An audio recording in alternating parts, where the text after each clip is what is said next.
Some cars are brilliant, some are legendary, and then there are these. From bizarre designs to mind-boggling failures, these 12 ridiculous cars will make you wonder, what were they thinking? Buckle up for a wild ride through automotive madness. The Ford 1961 BMW 700 Pound holds a unique place in the history of the brand, representing a bold attempt by the German automaker to break into the world of compact, affordable cars during the post-war period.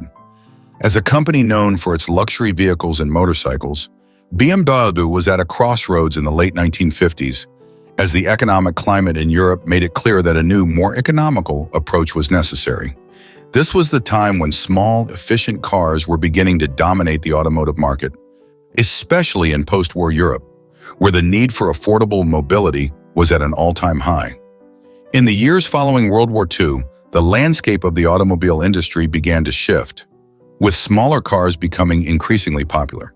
This was a period marked by the rise of vehicles such as the Volkswagen Beetle and the Fiat 500, which catered to consumers seeking affordable, fuel-efficient options for urban living. In response to this growing trend, BMW saw an opportunity to expand its product line and target a new demographic. The result was the BMW 700 Pound, a compact rear-engine vehicle that was positioned as an affordable solution to post-war transportation needs.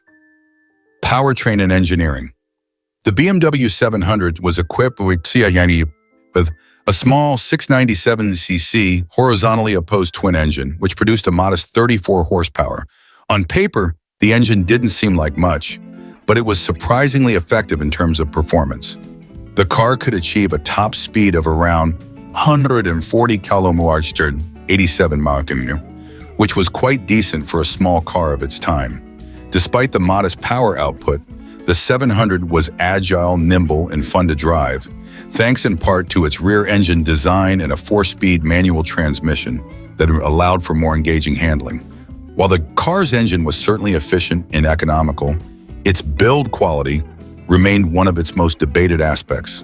The BMW 700 was incredibly lightweight, which helped improve fuel efficiency and allowed it to excel on the narrow, congested streets of European cities. However, this lightness also meant that the car felt somewhat flimsy. The body was made from thin metal, and though this kept the car's weight down, it also made the 700 less durable compared to some of its more solid competitors. The car's performance and design were a double-edged sword. On one hand, the car was cheap to run and maintain, but on the other, it did not offer the kind of safety or durability that consumers might expect from a car of any kind, let alone one from a brand like BMW. Design and aesthetics. The design of the BMW 700 was arguably one of its biggest drawbacks. Although compact cars were becoming popular, the 700's design was far from conventional. Its proportions were unconventional, and its short wheelbase, along with oversized windows, gave the car an almost toy-like appearance. In many ways, the BMW 700 resembled a miniature vehicle with a somewhat awkward, disproportionately high roofline and a stubby body. Though there were 3 body styles offered, coupe, sedan, and convertible, the overall aesthetic remained relatively unchanged and somewhat quirky. It was a car that could easily be dismissed as cute rather than serious. Despite these quirky design choices, the BMW 700 was practical in its own way. The car was extremely easy to maneuver, which made it perfect for European cities with narrow streets and limited parking. The large windows provided excellent visibility, and the compact dimensions made it ideal for those who needed a car primarily for short urban trips. While it was not built to offer luxury or high-speed performance, it was built to be reliable and efficient, an everyday car for the masses. Market reception and production. The BMW 700 was introduced in 1959 and proved to be a success, especially within the European market. It was affordable, easy to maintain, and fun to drive, which made it a popular choice for those looking for a compact city car. Over the course of its production, BMW built approximately 188,000 units of the 700, which was a considerable achievement for the company at the time. The car was seen as a practical solution for those who needed affordable transportation, and its success helped BMW stay afloat during a period when the company was struggling to maintain its footing in a competitive marketplace. However, despite its success in Europe, the BMW 700 never truly captured the international market.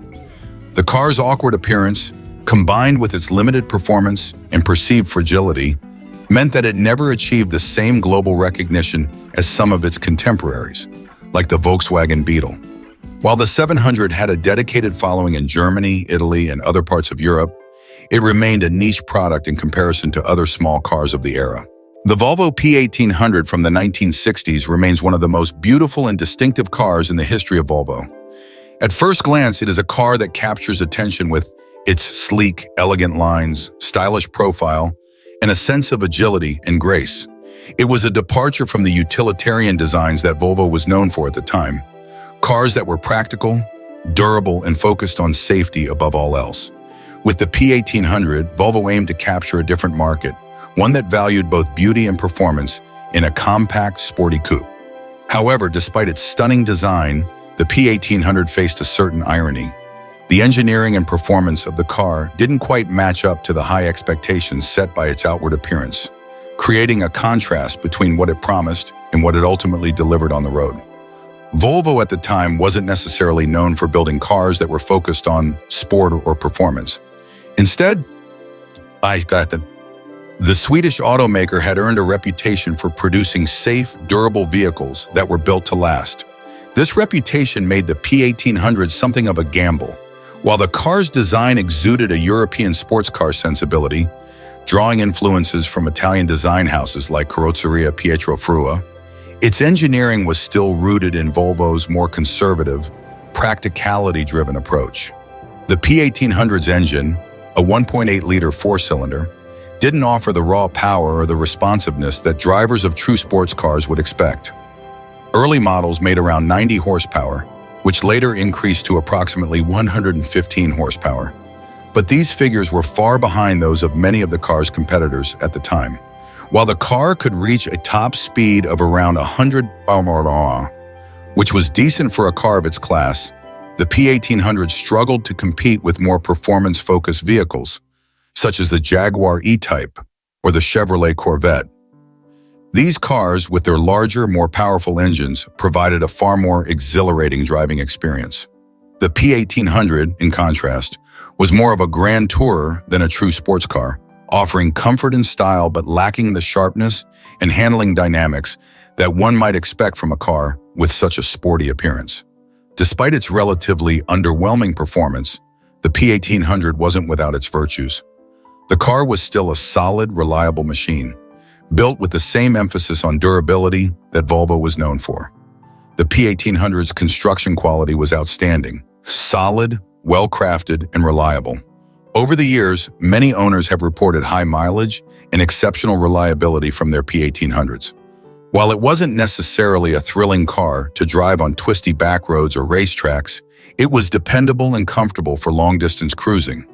Its suspension, while softer than many sports cars, provided a smooth, refined ride, making it an ideal car for those who wanted a combination of beauty and practicality. The car's interior was another area where Volvo stuck to its reputation for quality. The cabin was functional with a simple yet elegant dashboard, high-quality materials, and comfortable seating for two.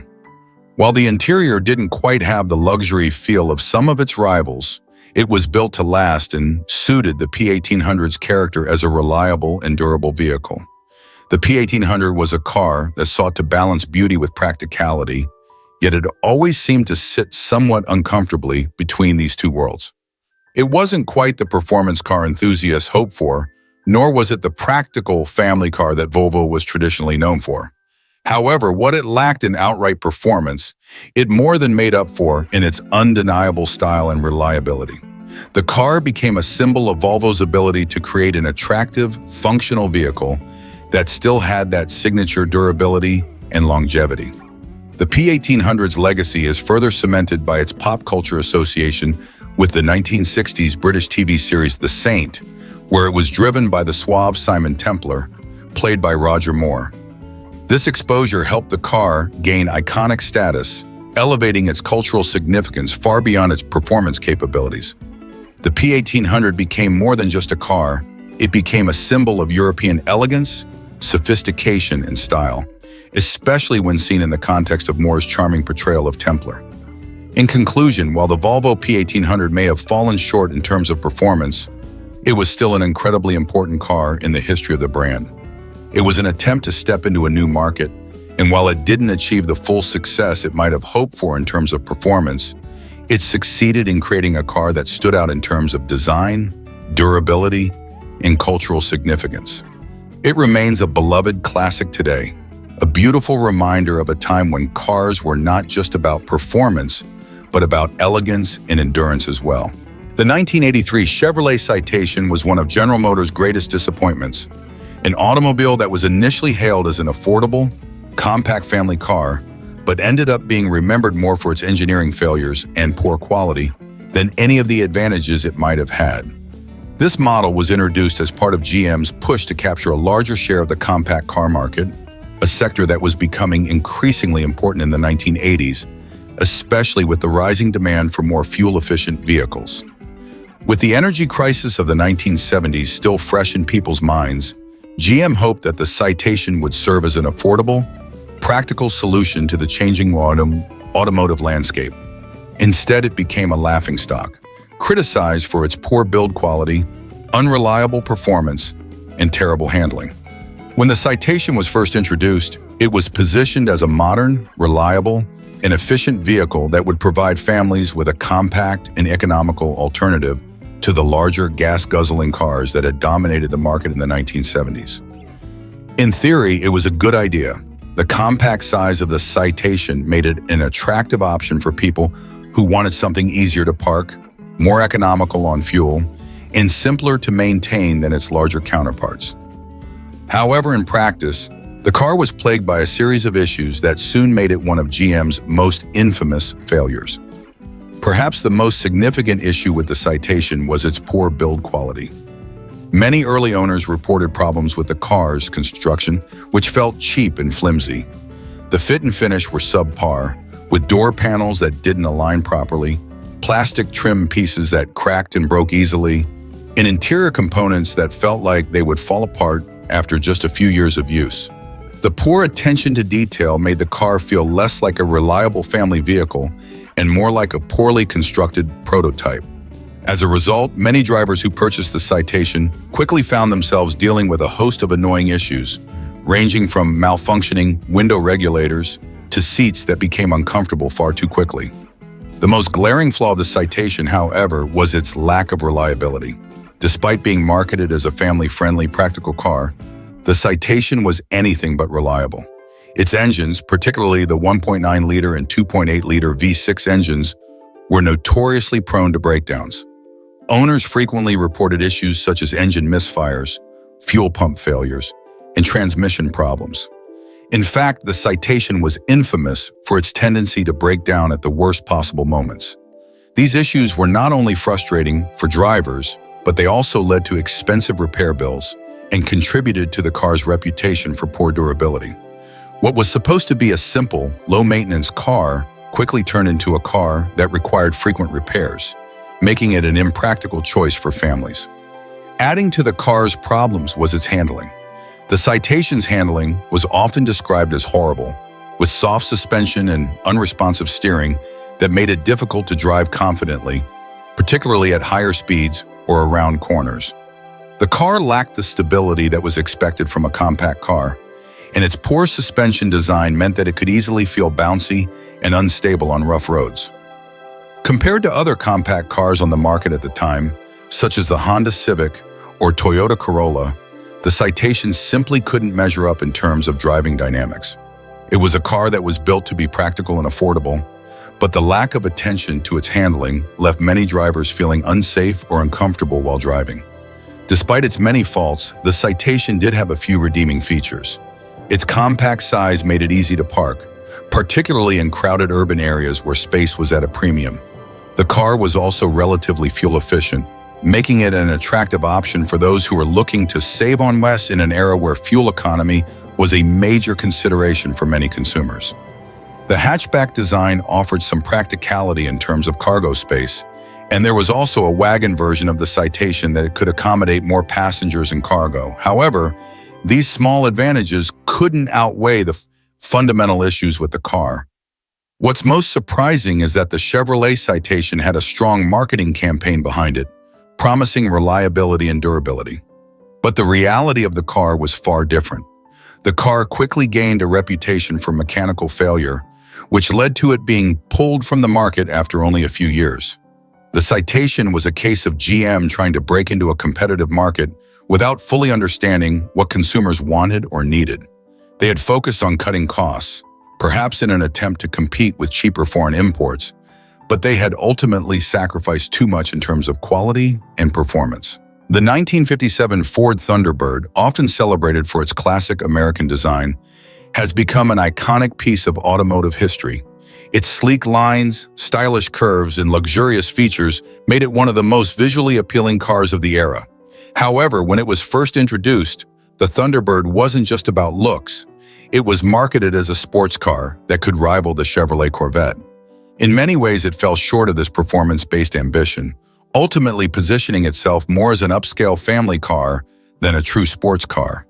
While the Thunderbird may have succeeded in becoming a symbol of luxury and style, it failed to deliver on the performance promises that were central to its original marketing. The 1957 Thunderbird was part of the first generation of the model, which was initially created to compete directly with the Corvette. The idea behind the Thunderbird was to offer a two-seater sports car that combined elegance with performance. A car that could appeal to affluent buyers who wanted both a vehicle that was fun to drive and one that looked great parked in their driveway. The problem, however, was that the Thunderbird quickly became more of a personal luxury car than a true performance vehicle. One of the main issues with the 1957 Thunderbird was its weight. While the Corvette, with its light fiberglass body, was nimble and quick, the Thunderbird was much heavier, built with steel and chrome that, while giving it a solid, luxurious feel, also compromised its performance. The car's handling was not on par with the Corvette's. The Thunderbird was not nearly as agile, and its weight made it feel less responsive on the road. Drivers expecting a zippy, athletic driving experience were often disappointed by the car's sluggishness and lack of sharpness when cornering or accelerating. Another issue was the Thunderbird's engine. While the car's standard V8 engine did offer decent power, it wasn't quite enough to make the Thunderbird a true competitor to the Corvette. The 1957 model came with a 3.0 cubic-inch V8 engine, producing up to 245 horsepower in its standard form, with an option to upgrade to a more powerful version that reached 270 horsepower. These figures were respectable, but the car's weight and lack of a truly high-performance design meant that the Thunderbird's speed and acceleration didn't quite match what was expected from a sports car at the time. The Corvette, with its lighter body and more focused performance engineering, consistently outperformed the Thunderbird in terms of driving excitement. While it failed to deliver on performance, the 1957 Thunderbird succeeded in many other areas. The car's design was one of its standout features, with its long hood, rounded rear end, and striking chrome details, making it a true icon of mid-20th century automotive style. The Thunderbird was also praised for its interior, which was luxurious and well-appointed for its time.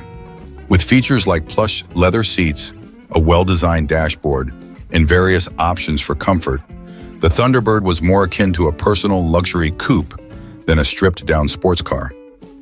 This emphasis on comfort and style over performance was a defining characteristic of the car, and it made the Thunderbird very popular among affluent buyers who were more interested in cruising in comfort than tearing up the streets at high speeds. Another element that set the Thunderbird apart from its competitors was its versatility. While the Corvette was a strict two-seater, the Thunderbird was designed with a bit more practicality in mind.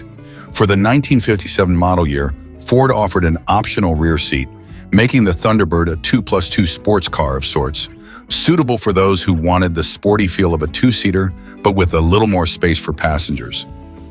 This feature allowed the Thunderbird to appeal to a broader market, especially those who saw it as a luxury roadster rather than a performance car.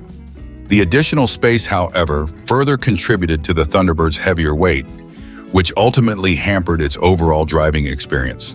Despite these shortcomings, the 1957 Thunderbird became an important symbol of luxury and style in post-war America. It was a car that offered a premium driving experience without the sharp edge of a true sports car. Its design and comfort helped set the stage for future generations of Thunderbirds. But the 1957 model marked a moment when the car straddled the line between being a sporty roadster and a high-end personal luxury car. While it didn't quite live up to its initial ambitions as a Corvette competitor, the Thunderbird carved out its own niche, becoming an enduring symbol of American automotive culture and an aspirational vehicle for many. In the grand scheme of things, the 1957 Thunderbird may have failed to achieve the status of a true sports car, but it more than made up for it by becoming a benchmark of style and luxury. It was a car that offered elegance and comfort. The 1973 to 1974 AMC Matador was a car that, despite being built with practicality in mind, struggled to find a place in the competitive landscape of the mid-1970s. Designed as a family sedan, the Matador was meant to offer a reliable, spacious, and affordable option for consumers looking for an alternative to the more mainstream American sedans. However, its design, which was considered awkward and out of step with the needs and tastes of the time, ultimately led to its being widely mocked. While it was a car that could certainly get the job done under the hood, its unappealing and boxy appearance did little to help it stand out in an already crowded market. When the Matador was first introduced, it was part of AMC's effort to appeal to the family sedan market during a time when consumer preferences were shifting. The early 1970s saw the rise of more fuel-efficient and stylish vehicles from both American and foreign manufacturers, and AMC was attempting to capture a share of that demand. On paper, the Matador had much going for it. The car was spacious, with a comfortable interior that could accommodate a growing family, and it offered decent performance thanks to its V8 engines and relatively simple mechanics. But the car's exterior design, often described as boxy and clunky, failed to capture the imagination of buyers. The 1973-1974 model years of the Matador saw the car take on an even more awkward and angular form than its predecessor. While the earlier versions of the Matador had more rounded features, these later models became more block-like, with sharp lines and exaggerated angles. The front grille was large and imposing, and the overall proportions of the car made it appear a little too disjointed, with no fluidity in the design. The roofline was high, the rear deck seemed overly long, and the sharp fender edges did little to help with the car's overall aesthetic. As a result, the Matador quickly earned a reputation for being unsightly and unrefined. It looked more like a car that belonged in the late 1960s than the mid-1970s, and many consumers found its appearance outdated and unattractive. While the Matador's design may have been an issue, the car was by no means a failure under the hood. It offered a range of V8 engines that were capable of delivering decent power, and its suspension was well suited for daily driving. The ride was comfortable and smooth, making it an ideal choice for long trips or family outings. In terms of performance, the Matador did just enough to keep pace with its competitors in the market, but it never offered the excitement or flair that other models from bigger manufacturers brought to the table. Despite this, it wasn't a terrible car to drive. It was just uninspiring and lacked the character that other vehicles of its era possessed. The interior of the Matador, on the other hand, was generally regarded as comfortable and spacious. It could easily seat up to 5 passengers, and the seats themselves were designed with comfort in mind, offering ample support for long drives. The dashboard, while somewhat basic, was laid out in a functional manner that made it easy for drivers to find and operate the necessary controls. The car came with a range of options, including air conditioning, power steering, and a relatively straightforward radio, which made it a solid choice for a family vehicle in terms of practicality.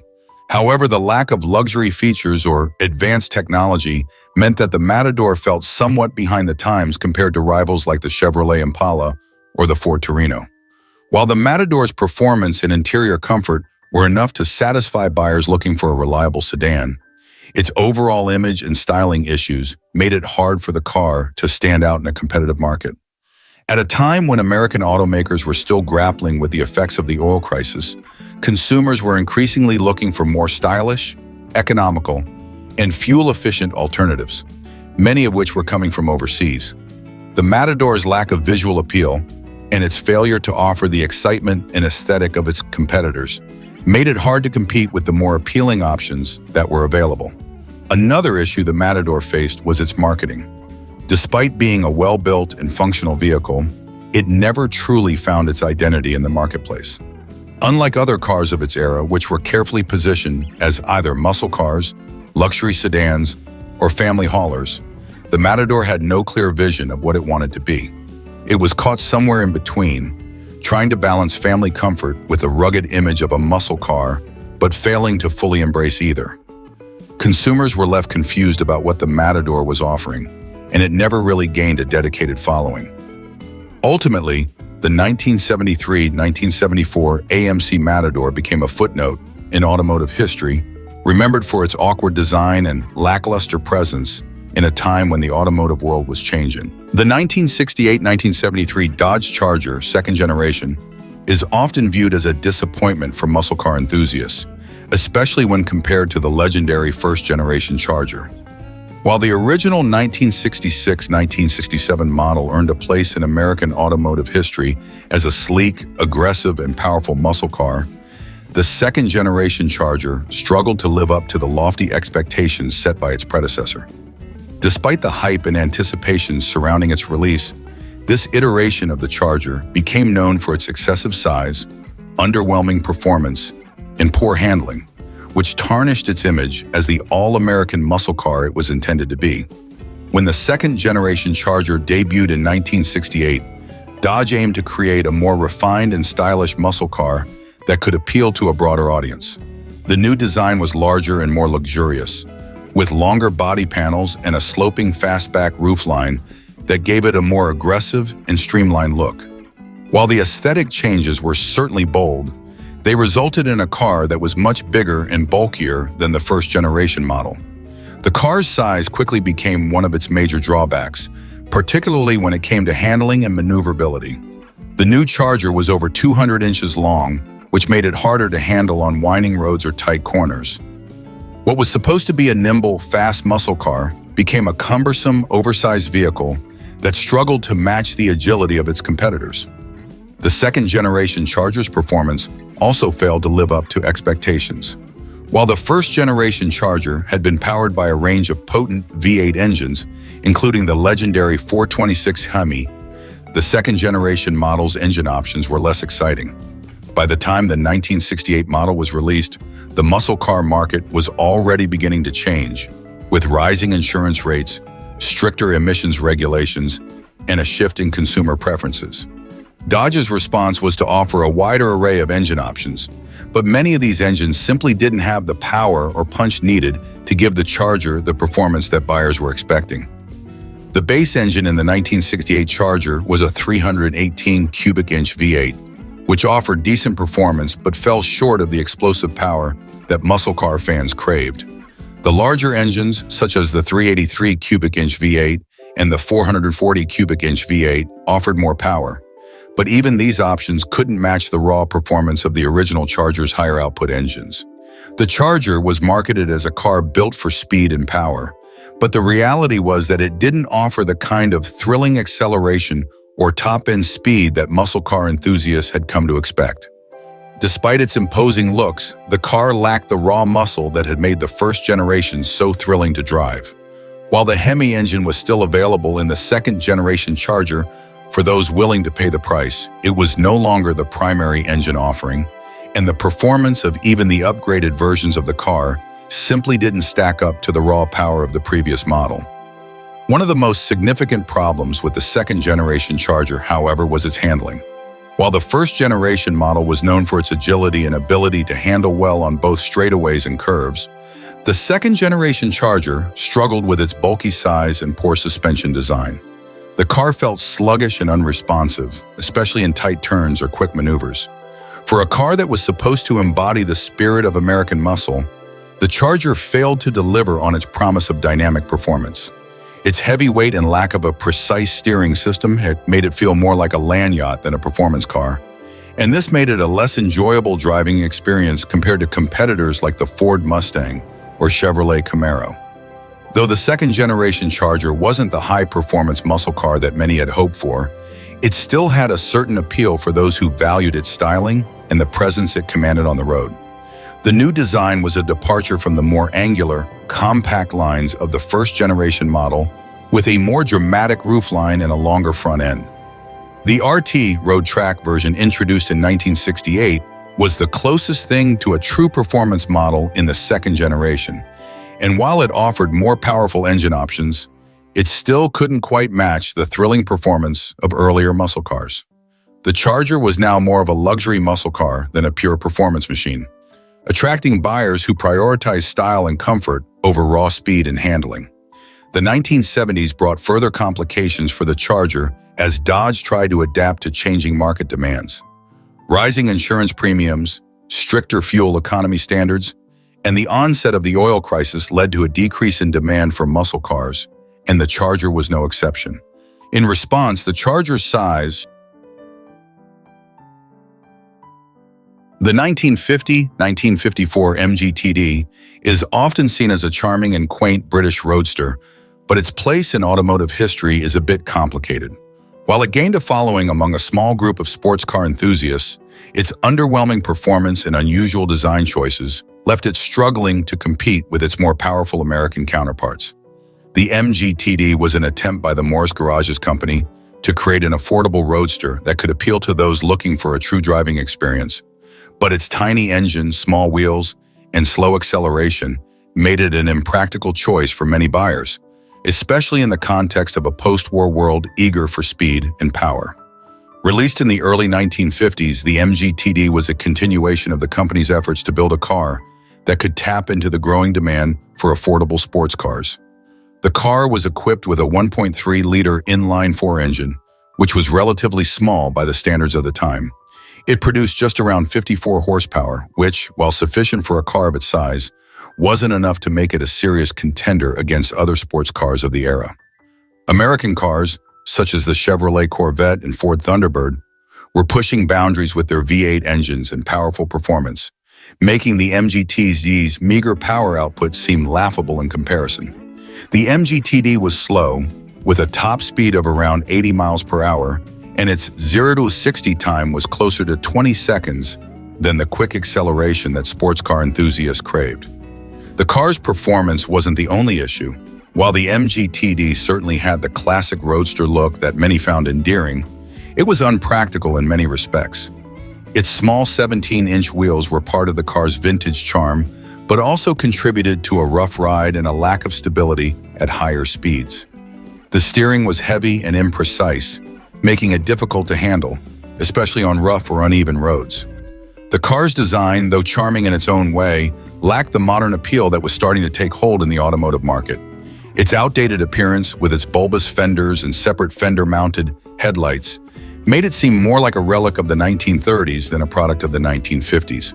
The MGTD's interior was basic, even by the standards of a sports car. It had little in the way of comfort features or modern conveniences, with a bare-bones dashboard, rudimentary gauges, and minimalistic seating that prioritized function over luxury. While this minimalist design suited those who appreciated the bare essentials of a driving experience, it turned off many others who were looking for more comfort and refinement in their vehicles. The car's small size also meant that it wasn't particularly comfortable for taller drivers, and the ride could become uncomfortable over longer distances, especially considering the lack of any modern suspension system to smooth out the bumps. Despite these flaws, the MGTD found a following among enthusiasts who appreciated its charm and simplicity. It was a car that appealed to those who wanted a no-frills, authentic roadster experience, even if it didn't offer the power or performance of its competitors. In many ways, the MGTD represented the British sports car ideal of the time, with its open cockpit, minimalist design, and small, agile frame that was perfect for driving on winding country roads or in charming English villages. It was a car that prioritized driver involvement over comfort or speed, and for a certain breed of driving enthusiast, that was enough. However, the MGTD never managed to break out of its niche market. While it was popular in Britain and the United States among sports car lovers, it never achieved the widespread recognition or success of cars like the Jaguar XK120 or the Austin Healey 100. The car's slow performance, outdated design, and lack of practicality made it hard for it to compete with the rising tide of more powerful and stylish sports cars. In many ways, the MGTD was a car out of step with the times, clinging to a simpler era of motoring, while the automotive world moved forward into a new age of speed, power, and refinement. When production of the MGTD ended in 1954, the car was quickly replaced by the MGTF, which was a more modern and slightly more powerful roadster, offering improved handling and a sleeker design. The MGTD's place in history remains as a car that was loved by a select few but laughed at by the majority. It was a car that represented the charm and quirkiness of British motoring, but lacked the speed, handling, and refinement that would have allowed it to truly compete on the international stage. The MGTD's legacy is one of nostalgia and romanticism, a car that many look back on with fondness, but one that struggled to make a significant impact in the competitive sports car market of the 1950s. The 1975 to 1981 Fiat X1 was a car that stood out for its quirky design and mid-engine layout, a feature typically reserved for more expensive, high-performance vehicles like the Ferrari Dino or Porsche 914. Despite its unique appearance and the promise of fun driving dynamics, the X1 was plagued by a series of reliability issues, including rust problems and poor build quality, that ultimately turned what could have been a fun and affordable sports car into more of a frustrating ownership experience. At its core, the Fiat X1 was designed to be a compact, mid-engine roadster with a focus on affordable fun. The mid-engine configuration provided ideal weight distribution, giving the car excellent balance and handling for a small, lightweight vehicle. In theory, this made the X1 an ideal car for tight, twisty roads, where its nimbleness would shine. The X1 was small but very well balanced, with responsive steering and a low center of gravity that allowed it to corner with confidence. The engine, a 1.3-liter or 1.5-liter four-cylinder, offered reasonable power for the car's size, allowing it to reach speeds that were more than enough for spirited driving. The car's open-top design and Italian styling only added to its appeal, making it an attractive option for enthusiasts looking for a fun, affordable roadster. However, despite these appealing features, the X1 struggled to deliver on its promises. The first major issue was its build quality. As an inexpensive car produced by Fiat, the X1 suffered from poorly assembled components and inconsistent manufacturing standards. This led to various problems for owners, including electrical issues, faulty cooling systems, and other mechanical breakdowns. But perhaps the most significant issue that affected the X1 was its rust problems. Fiat's use of substandard materials and coatings meant that the car was highly susceptible to corrosion, especially in areas like the floor pans, wheel arches, and body panels. Over time, the X1's frame could rust so badly that it compromised the car's structural integrity, making it unsafe to drive. For owners in areas with wet climates, this was a major headache, as the car would begin to deteriorate long before its mechanical components were fully worn out. The X1's reliability was further undermined by its fragile mechanical components. While the car's small size and lightweight gave it agile handling, it also meant that certain parts, such as the suspension, engine mounts, and transmission, were prone to wear and failure. This led to frequent breakdowns and a reputation for being difficult and expensive to repair. The car's small engine, while offering decent performance when it ran well, wasn't immune to issues, and many owners reported problems with engine stalling, overheating, and poor fuel efficiency. Combined with the overall build quality, the car quickly earned a reputation as a headache rather than a source of driving joy. Another issue with the X1 was its interior. While the car was designed to be small and lightweight, its interior was cramped and often uncomfortable, especially for taller drivers. The seating position was awkward, and the dashboard and controls were basic at best, with cheap materials and minimalist features that didn't help improve the driving experience. The car's compact size meant that there wasn't a lot of room for storage, and the small trunk space made it impractical for anything other than short, local drives. While the X1's design was sleek and attractive on the outside, It lacked the comfort and convenience features that other roadsters of the time, like the Mazda Miata, would later offer. Despite all of these issues, the Fiat X19 did have a small, dedicated following. Its unique design and mid-engine layout set it apart from other cars in its class, and its nimble handling and affordable price made it an attractive option for those looking for an entry-level sports car. For a brief time, it seemed like the X19 could carve out a niche for itself as an affordable alternative to more expensive sports cars, but its long-term reliability issues kept it from achieving mainstream success. The Fiat X19's fate was sealed when it became clear that the combination of rust, poor build quality, and mechanical problems was more than many owners were willing to deal with. While the car was initially fun to drive and had the potential to be a great entry-level roadster, its significant drawbacks overshadowed its positive qualities. The car was discontinued in 1981, marking the end of Fiat's attempt at a mid-engine sports car in this segment. In the end, the Fiat X19 is remembered as a car that had potential, but was ultimately undone by its own flaws. While it was fun and nimble in the right conditions, its chronic reliability issues, rust problems, and poor build quality made it more of a burden than a fun, affordable sports car. Today, the 1980s Lada Samara was introduced as a practical, affordable car for Soviet families, designed to provide a more modern alternative to the outdated models that had been in use for decades. The Soviet government aimed to create a car that could serve as a reliable and economical choice for everyday transportation. However, while the Samara was able to meet the basic needs of a family car, it fell short in nearly every other area, earning a reputation for being poorly built, uncomfortable, and awkward to drive. The Lada Samara's design was one of the first things that stood out. The car's boxy shape and angular lines were meant to give it a more contemporary look, but they ended up making the Samara appear unattractive and somewhat dated, even by the standards of the 1980s. While the Soviets hoped that the Samara would be seen as a modern alternative to other cars in the market, the design failed to capture any real sense of style or flair. The exterior felt utilitarian and unremarkable, and while it was functional, it certainly lacked any of the aesthetic appeal that was present in many Western cars of the era.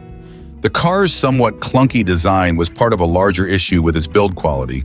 Many of the materials used in the car were cheap, and the craftsmanship left much to be desired. Inside the Lada Samara, the story was much the same.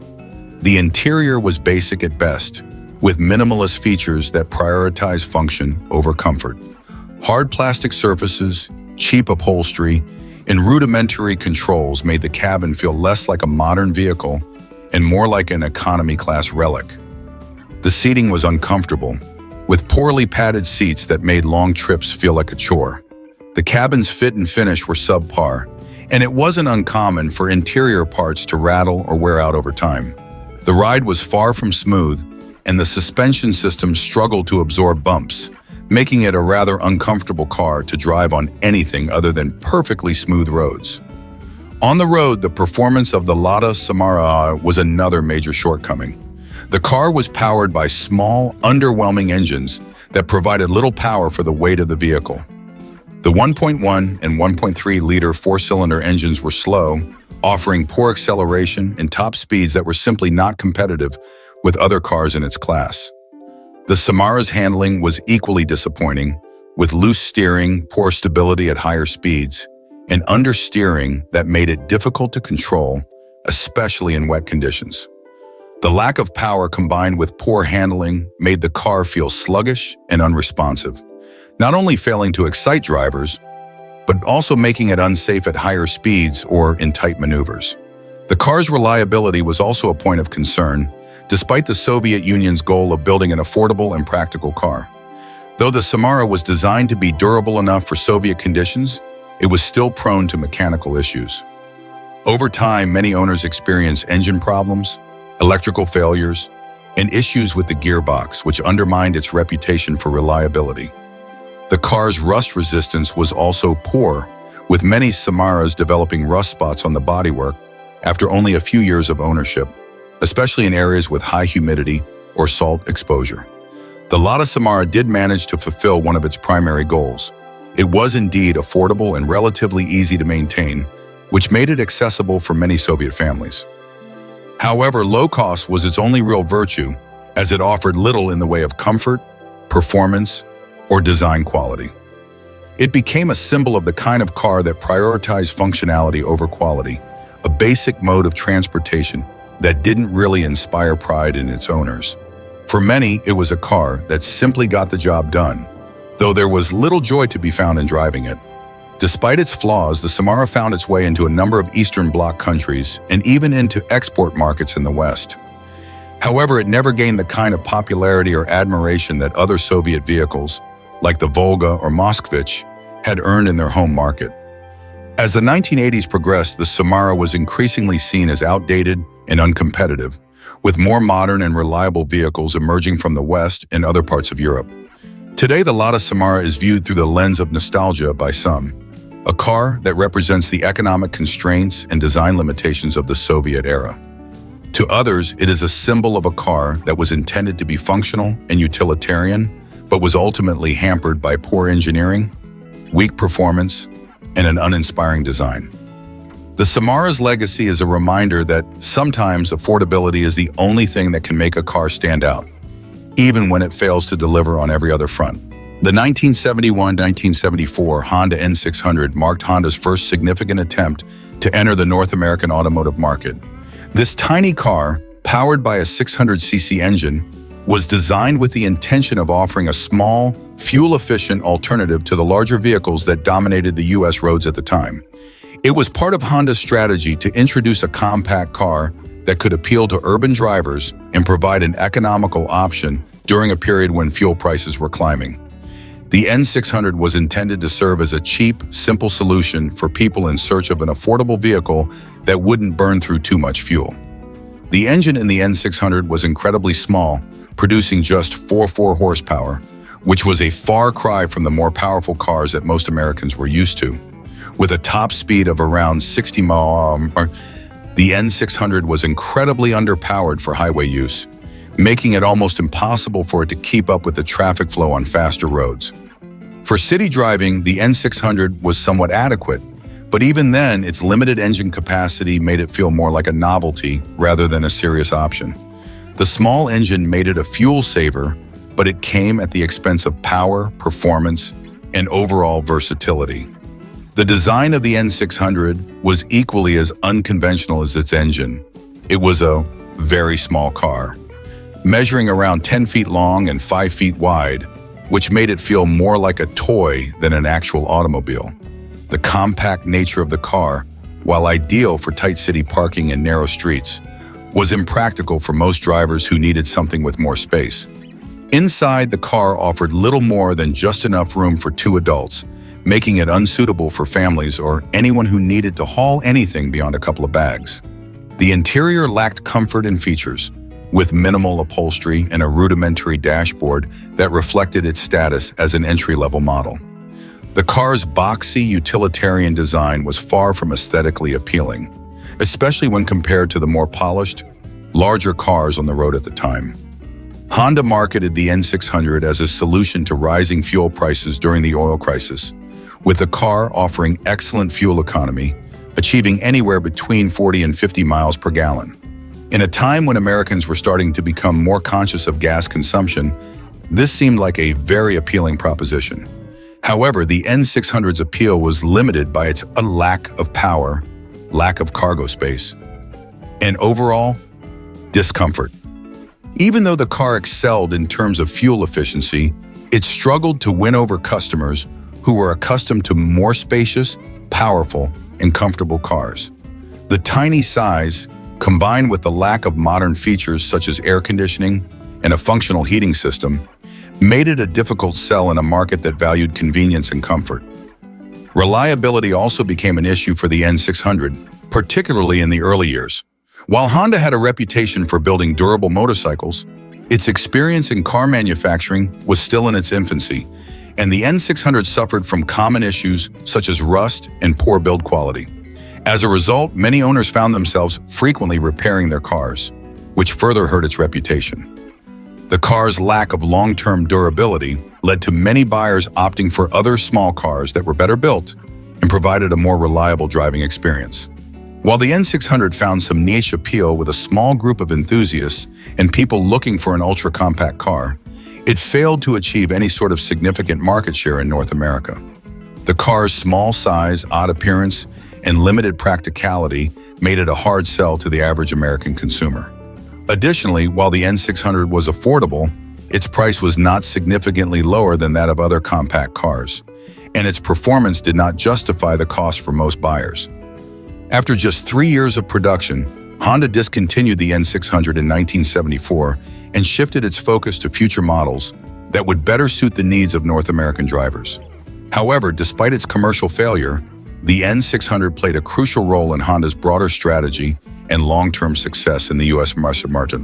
Although the N600 wasn't a hit, it was the first step in a journey that would lead Honda to become one of the most successful Japanese automakers in North America.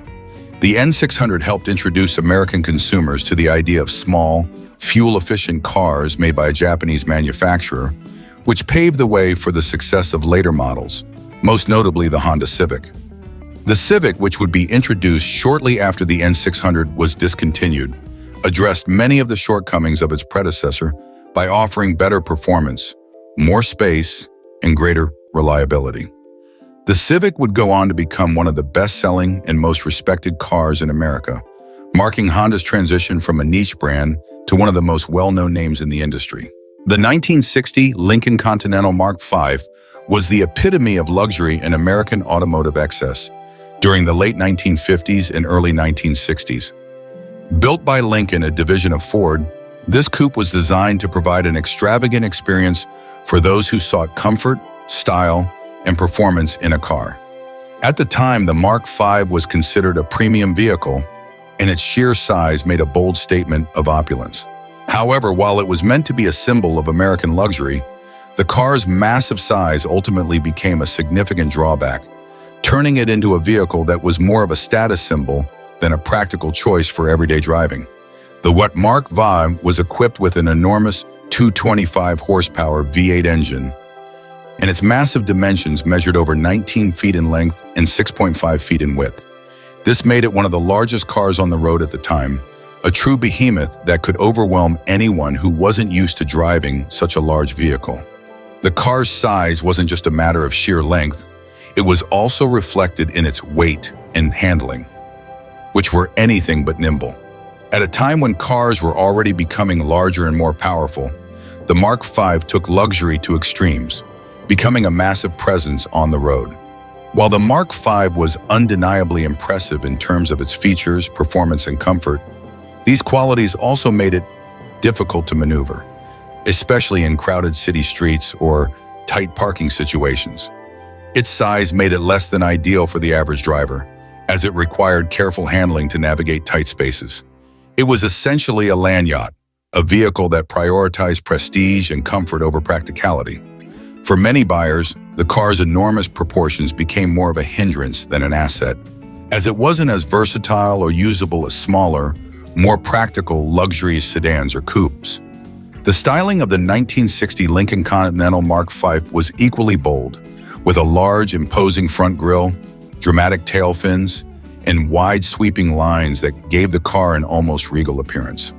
While the design was undoubtedly striking and reflected the luxury aspirations of the time, it also contributed to the car's bulkiness. The Mark V was intended to be a car that made a statement wherever it went, but its sheer size and style made it feel like a luxury yacht on wheels, a fitting metaphor for a car that seemed more suited for cruising than for navigating everyday driving conditions. Many buyers, while impressed by the car's grandeur, were quickly disillusioned with its impracticality. On the inside, the Mark V featured upscale materials, including leather upholstery, wood trim, and premium carpets, ensuring that passengers felt as though they were in the lap of luxury. The car was equipped with all the amenities expected of a high-end luxury vehicle, including power windows, air conditioning, and a premium sound system. However, these features, though impressive, also added to the complexity and maintenance needs of the vehicle. Many owners found the car's advanced systems to be more difficult to maintain and repair, as the complex mechanics behind the power features and electronics were prone to failure. Driving the Mark V was an experience in itself, with the car's soft suspension and spacious cabin, providing a smooth and comfortable ride. However, the car's handling left much to be desired. The heavy weight of the car and its large turning radius made it a challenge to drive with the same ease as smaller, more nimble vehicles. The sheer size of the car also limited its agility, making it difficult to navigate through congested areas or handle sharp turns with any precision. Despite the Mark V's high-performance engine, the car's handling characteristics made it feel more like a cruise liner than a sports car. The 1960 Lincoln Continental Mark V was produced at a time when American automakers were trying to outdo each other in terms of size, luxury, and features, but it ultimately missed the mark in terms of practicality.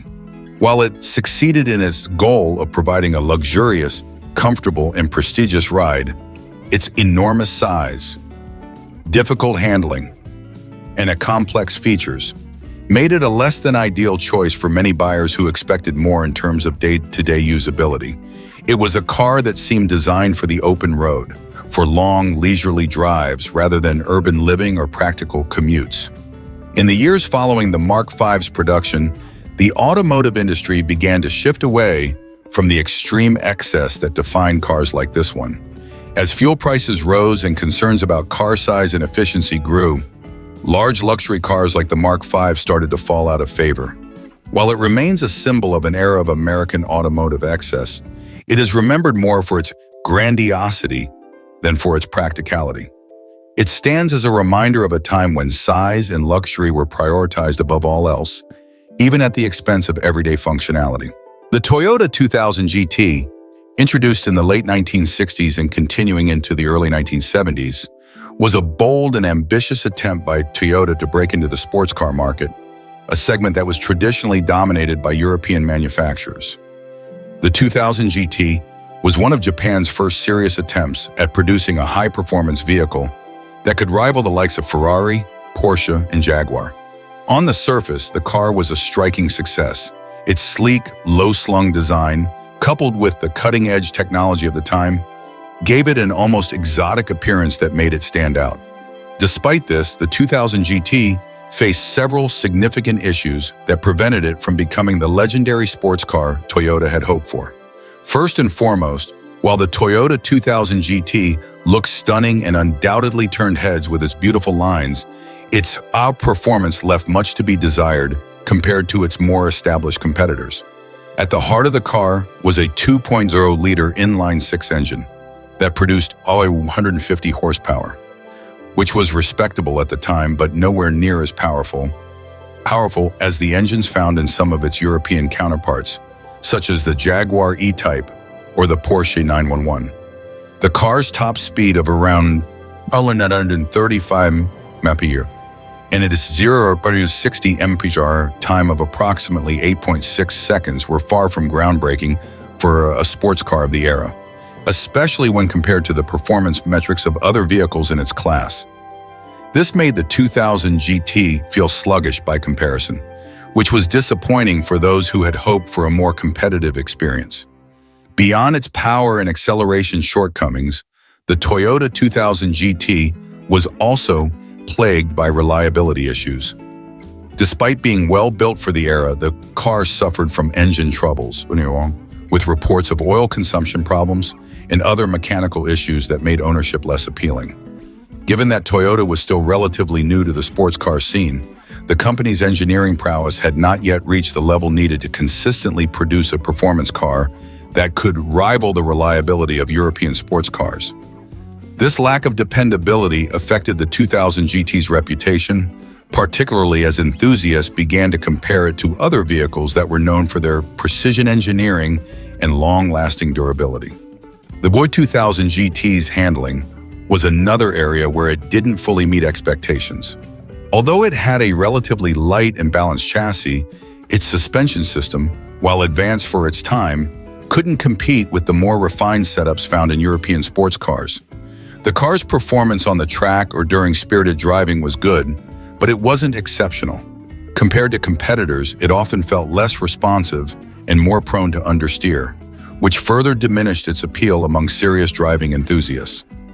However, despite these shortcomings, the Toyota 2000 GT became an iconic car for its time, primarily due to its exotic styling and agricultural significance. The car was a symbol of Japan's growing automotive prowess, even if its performance didn't quite live up to the hype. Its long, curving lines, sharp headlights, and low stance made it visually striking, and it quickly became a symbol of automotive design excellence. The 2000 GT's appearance in popular media, most notably in the James Bond film You Only Live Twice, in 1967, also helped cement its status as a powerful cultural icon. The film's portrayal of the car as a sleek, sophisticated machine only added to its allure, even though the film's portrayal was far more flattering than the car's real-world performance would suggest. The Toyota 2000 GT was produced in limited numbers, with only about 351 units built, making it a rare and sought-after collector's item today. Despite its underperformance in the context of its rivals, the 2000 GT has gained recognition over the years as one of the most important cars in Toyota's history. It helped lay the foundation for the company's future success in the performance car market, serving as a stepping stone to the later development of iconic models like the Supra and the Celica. Today, the 2000 GT is celebrated not so much for its performance, but for its legacy as a symbol of Japanese automotive ambition and craftsmanship. In conclusion, the Toyota 2000 GT was a car that had much potential, but ultimately fell short of being the world-class sports car it aspired to be. Its stunning design and cultural impact made it an iconic model in the history of Japanese cars, but its performance and reliability issues kept it from becoming a true contender against European sports cars. Despite its flaws, the 2000 GT remains a cherished piece of automotive history, a reminder of Japan's growing influence in the world of high-performance vehicles, and a precursor to the automotive excellence that Toyota would later achieve.